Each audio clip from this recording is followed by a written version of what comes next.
there, Taurus. Welcome to your mid-February 2025 General Tarot Update. It's Rena here.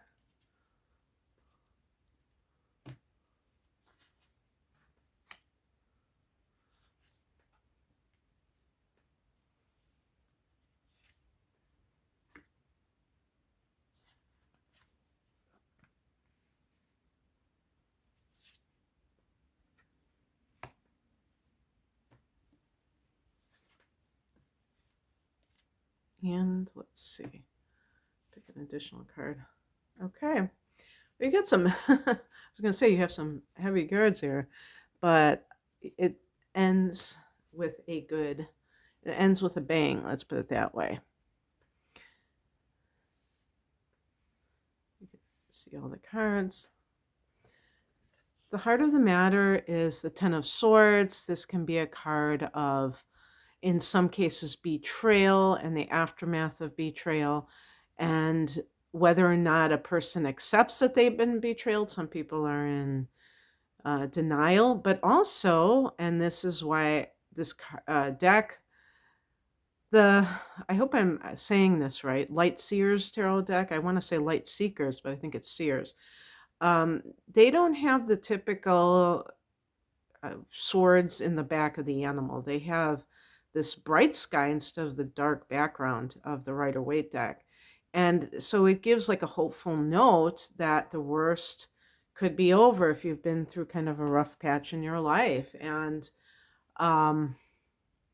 it's one of those things where sometimes we don't realize that we're in this new phase because we're still kind of healing from that, nightmare phase or whatever you want to call it. So it's always nice when you can see that.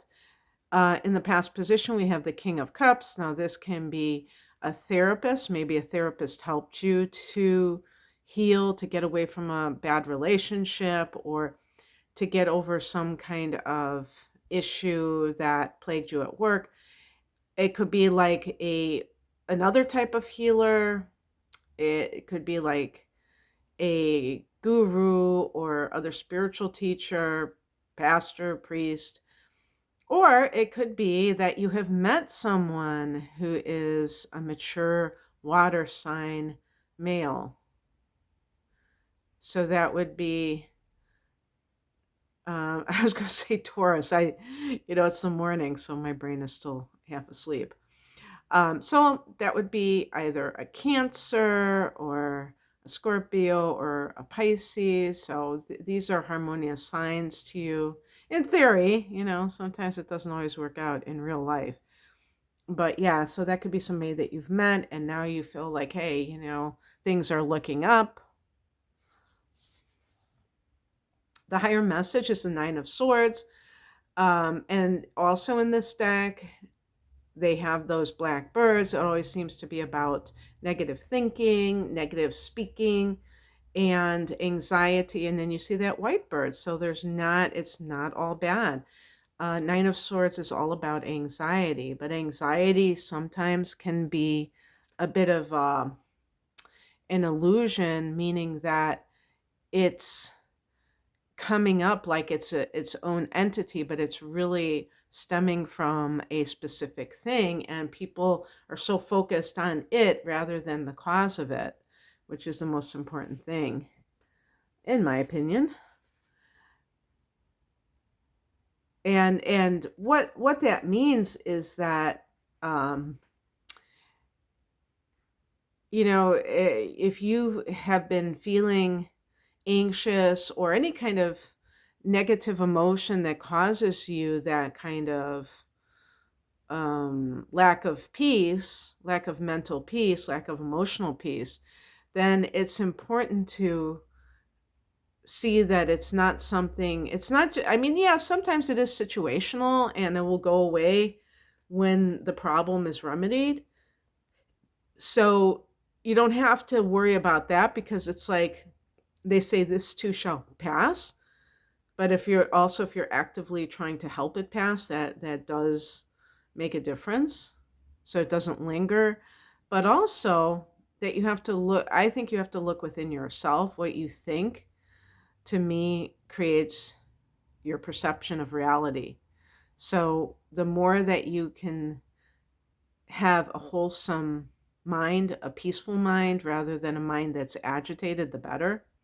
What crosses you is the Six of Swords. So there can be this like resistance to taking that action on your own. Six of Swords is moving and choosing peace. And why would somebody not want to choose peace? Well, they don't see it as that type of choice. That's the problem.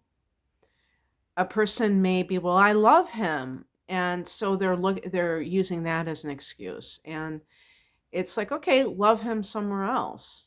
Don't love him under the same roof if he is creating anxiety for you, if he's cheating on you, and you feel that betrayal, and that sets off negative emotions inside of you.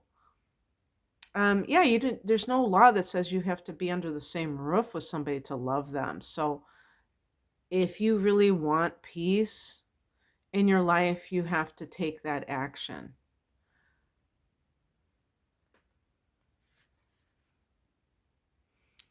What's coming in is the Eight of Wands. I like this. This is when I started to really think, wow, this is going to get good, because Eight of Wands, it's almost like someone or the universe pressing the on button, and maybe your life has felt like at a standstill, and then all of a sudden it goes from 0 to 80, and all of a sudden you have all kinds of opportunities, all kinds of requests.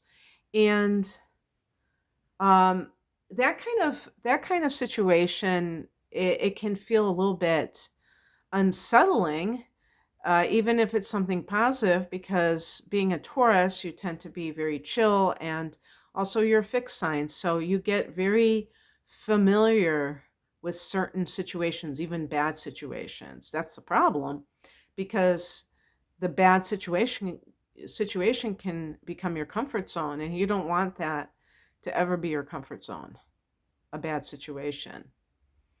So you have to make it a point to embrace change when it seeks you, and not push it away and not be scared of it. The outcome is the Two of Pentacles. You could have a lot on your plate, be very busy, maybe because of this Eight of Wands situation that is going on. And you have to remember balance is key, because you don't want to jump from the frying pan into the fire, where maybe you are having a lot of emotional stress, and then you have a lot of physical stress, or other types of emotional stress, from having to feel like you're juggling plates, and that you don't have this sense of equilibrium. So I picked an additional card. I'm not really fond of ending with twos usually, because it's usually some kind of decision, or it's indecisive. So I got the Judgment card. This is a card sometimes of karma, the karmic bitch slap. you know, effed around and found out. But it's also about the rebirth, and you can see in this deck that they show that ethereal version of that woman. And what that can mean is that there's a lot of fresh energy that is going to pour through, maybe in the next few months, and kind of it's like a reboot. So be a willing, active participant for that, Taurus, if that's something that you would like to experience, because that could be coming your way, that opportunity. Alrighty then. Before I leave, I forgot to say this at the beginning. If you like my tarot readings, I'm going to be experimenting with hosting them on another channel called Sag, SADGE. I'll probably put a link below.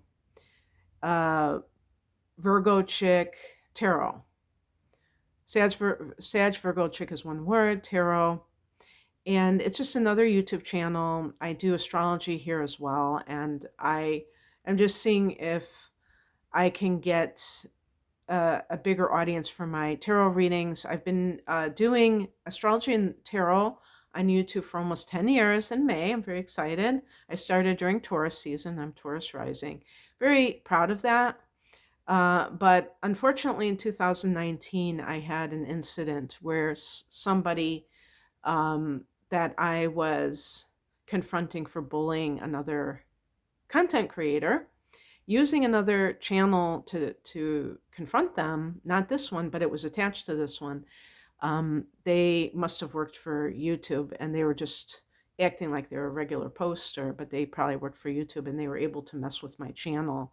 And so I went from getting sometimes 25,000 views per video to 250. And I'm not like whining. Please understand. I don't want anybody to feel sorry for me. And I'm not, stopping this channel either. So some people, I think, misunderstood. I'm not stopping this channel, but I am I've already did a little bit of experimentation last summer and kind of got a little bit lackadaisical because it started out really great and I was getting 1,000 views and videos, something like that. And then it kind of petered out. But I don't know if that was just because of what I was doing or if the overlords found out about me and my second channel. But in any case, I want to see again if that's going to work. And I don't want to have to do separate sets of videos all the time because it is time consuming, believe it or not. So, I'll probably put a link somewhere below. But thank you for watching this. If you'd like a private reading, be it astrology, tarot, or a combination therein, please click on the link below for more information. Thanks for watching, Taurus. Bye.